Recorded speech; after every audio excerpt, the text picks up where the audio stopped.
کہ تو نے اپنے بندے کو دعا کے مانگنے کا حکم دیا ہے، اگر تیرا حکم نہ ہوتا تو کبھی دعا مانگ کر تیری مرضی میں دخل نہ دیتا۔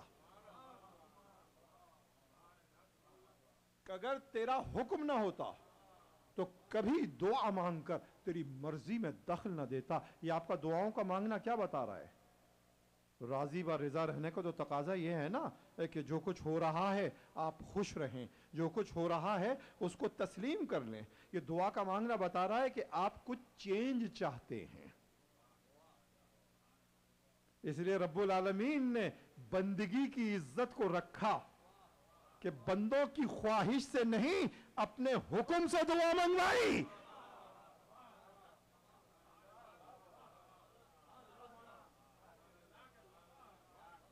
اس لیے کہ بندے اگر اپنی خواہش سے دعا مانگتے تو رضا الہی کے خلاف ہو جاتا، لیکن اگر بندے حکم الہی کے تحت دعا مانگ رہے ہیں تو وہ صرف خواہش نہیں، تمنا نہیں، عبادت نہیں، افضل عبادت ہے۔ وہ افضل عبادت ہے۔ تو اس نقطے کو ذہن میں رکھیے۔ اور اب میں تقدیر انسانی کی بات کرتا ہوں کہ تقدیر انسانی کیا ہے۔ تقدیر انسانی کیا ہے؟ ایک طرف یہ دعا، درود پڑھ دیں محمد والے محمد۔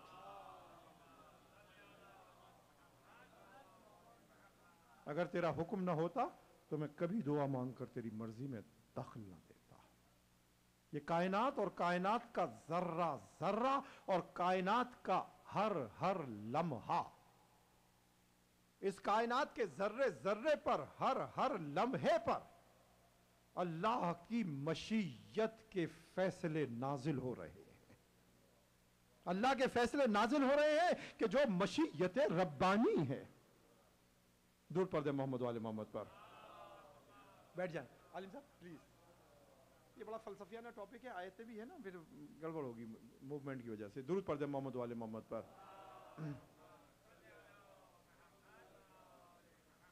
اس کائنات کے ذرے ذرے پر، لمحے لمحے جو اللہ کے فیصلے نازل ہو رہے ہیں وہ مشیت الہی ہے۔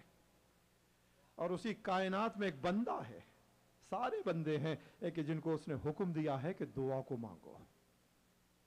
تو اب کسی کی دعا اللہ کی مشیت میں کتنا مقام پائے گی؟ جتنے اس دعا کی شرائط اور کنڈیشنز کو پورا کر رہا ہے، کتنے یقین کے ساتھ مانگ رہا ہے، کتنے خلوص کے ساتھ مانگ رہا ہے، کتنے اجتماعی پرسپیکٹیو میں مانگ رہا ہے، دعا کس شے کے لیے مانگ رہا ہے۔ جتنے یہ پیرامیٹرز کامل ہوں گے اس کی دعا مشیت الہی میں مقام پائے گی۔ درود پڑھ دیں محمد والے محمد پر۔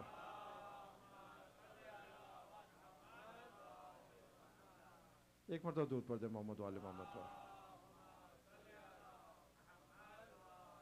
جتنے یہ پیرامیٹرز کامل ہوں گے اتنا ہی اس کی دعا مشیت میں مقام پائے گی۔ اور ایک حدیث اس مقام پر عرض کرتا چلو، زندگی بھر اس کا استفادہ کیجئے گا حدیث کا، کہ ہم دعا مانگ کر یہ سمجھتے ہیں کہ اللہ قبول کرے گا، فیوچر ٹینس میں کہ اللہ قبول کرے گا، مگر معصوم نے دعا کا کیا آتا بتایا؟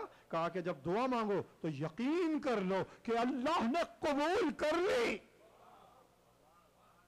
اللہ نے قبول کر لی۔ اس لیے کہ آپ بھی اللہ کی مشیت کا ایک حصہ ہیں، تو آپ کا یہ یقین کرنا کہ اللہ نے قبول کر لی استجابت دعا کو آسان کر دے گا۔ تو آپ کو کیا کرنا ہے؟ دعا مانگ کے یہ نہیں کہیے گا یا سوچئے گا یا سمجھئے گا کہ قبول کرے گا، نہیں، اللہ نے قبول کر لی۔ آپ کا یہ یقین ہوگا کہ جو دعا کو قبولیت کی منزل تک پہنچا دے گا، آپ کا یہ یقین قبولیت کی منزل تک پہنچا دے گا۔ تو اب میں نے عرض کیا کہ بندے کی دعا، ادھر مشیت الہی، کتنی اللہ کی مشیت میں مقام پائے گی بندے کی دعا؟ جتنے یقین کے ساتھ، جتنی معرفت کے ساتھ، جتنے علم کے ساتھ، جتنے اخلاص کے ساتھ دعا مانگ رہا ہے، تو کسی کی دعا صفر اور زیرو ہو کر رہ جائے گی۔ کسی کی دعا 5%، کسی کی دعا 10%، کسی کی دعا 70%، اور کسی کی دعا 100%، نبی کی دعا، امام کی دعا. اس لیے کہ آپ صرف دعا مانگتے ہیں، مشیت کی خبر نہیں، مگر نبی و امام مشیت پہ نظر رکھ کے دعا مانگتے ہیں. اے شان کریمی مجھے مایوس نہ کرنا، اے شان کریمی مجھے مایوس نہ کرنا، تقدیر بدلتی ہے دعاؤں کے اثر سے. تقدیر بدلتی ہے دعاؤں کے اثر سے. عزیزان گرامی، ریسرچ یہ کہتی ہے، دیکھیں ماڈرن ٹچ بھی میں دیتا چلوں، کہ انسان سروائیو کر سکتا ہے فوڈ کے بغیر 40 دن. انسان سروائیو کر سکتا ہے پانی کے بغیر 3 دن. انسان سروائیو کر سکتا ہے آکسیجن ایئر کے بغیر 8 منٹ. 8 منٹ. برین ڈیڈ ہو جاتا ہے 5 منٹ کے بعد، ہارٹ ڈیڈ ہو جاتا ہے 5 منٹ کے بعد، مگر اسٹل برین 3 منٹ کے بعد ڈیڈ ہوتا ہے. پانی کے بغیر، غذا کے بغیر 40 دن، پانی کے بغیر 3 دن، آکسیجن اور ایئر کے بغیر 8 منٹ، مگر امید کے بغیر، ہوپ اور امید کے بغیر یا تو برین ہیمریج ہو گیا، یا سوئسائڈ کر ڈالی، یا اور کسی اٹیک میں مبتلا ہو گیا. امید کے بغیر انسان ایک لمحے کے لیے سروائیو نہیں کر سکتا. تو امید انسان کی غذا سے بڑھ کر، امید انسان کے پانی سے بڑھ کر، امید انسان کی آکسیجن سے بڑھ کر، امید کا یہ مقام تو دعاؤں کا مانگنا اپنی امیدوں کو باندھے رکھنے کا نام ہے.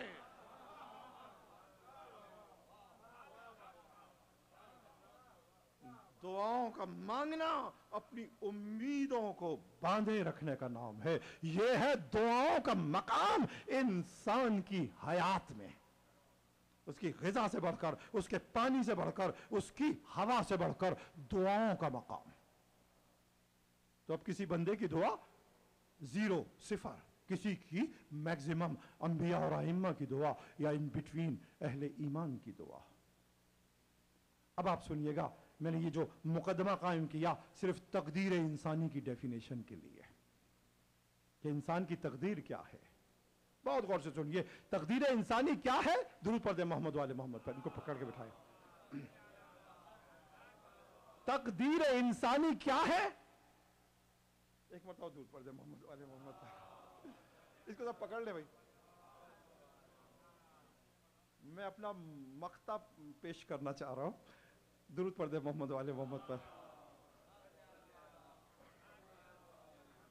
کسی کی دعا 0، کسی کی دعا 70%، کسی کی دعا 100%. مومنین کی بھی، انبیاء اور ائمہ کی دعائیں 100% ہیں، ظاہر ہے ہر وقت ہیں.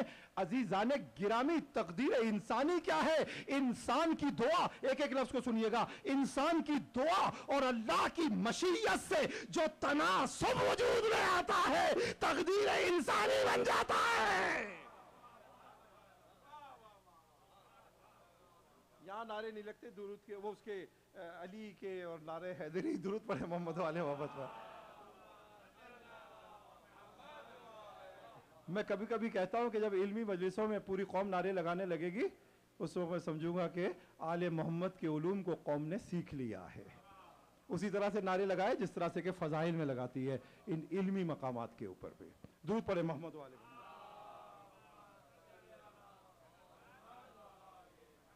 تو اب آپ نے تقدیر انسانی کو جانا کہ تقدیر انسانی کیا ہے.